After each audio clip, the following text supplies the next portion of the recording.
Jules et Sarah passaient leur journée le nez collé à leur smartphone, explorant des mondes virtuels au lieu de vivre de vraies aventures.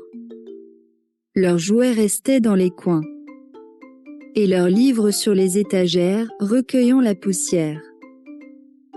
Soudain un jour, leurs écrans devinrent noirs. Malgré tous leurs efforts, les smartphones refusaient de s'allumer. Perdus sans leur précieux appareil, Jules et Sarah se demandaient comment ils allaient bien pouvoir s'occuper. Privés de leurs distractions numériques habituelles.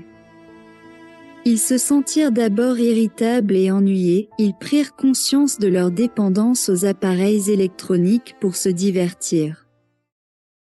Leur maman les incita à sortir au parc. Au début, réticents, ils finirent par s'émerveiller devant la beauté du monde extérieur, oublié depuis longtemps.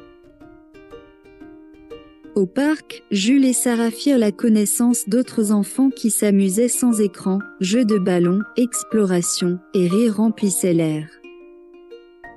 Sans leurs jeux vidéo, ils commencèrent à inventer leurs propres aventures. Redécouvrant le plaisir de jouer et d'utiliser leur imagination.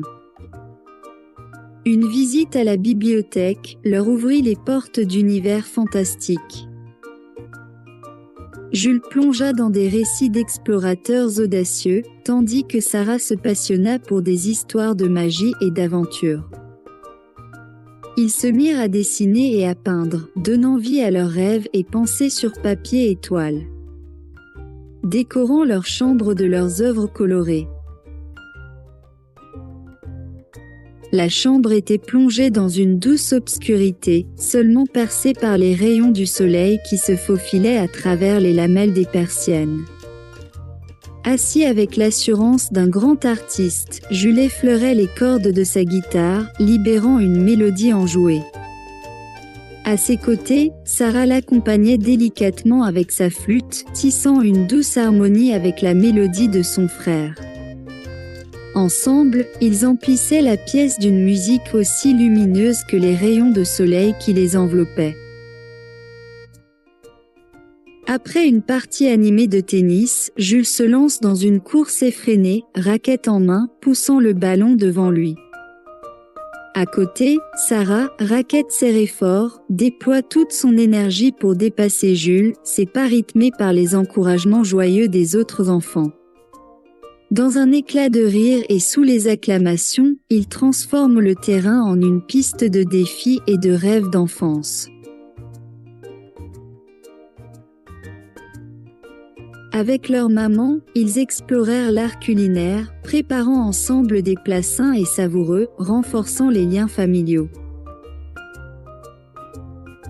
Ils se lancèrent dans le jardinage, apprenant à prendre soin des plantes. Ce hobby leur enseigna la patience et le respect de la nature. Jules et Sarah partagent un moment de complicité autour d'un jeu de société, leur rire cristallin se mêlant à l'ambiance feutrée de la pièce.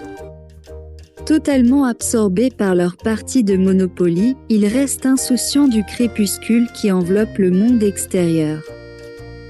À l'intérieur, le temps semble suspendu, captif du bonheur simple du jeu et de la chaleur fraternelle. Jules et Sarah commencèrent à voir le monde avec des yeux nouveaux. Appréciant les moments simples, mais précieux de la vie quotidienne.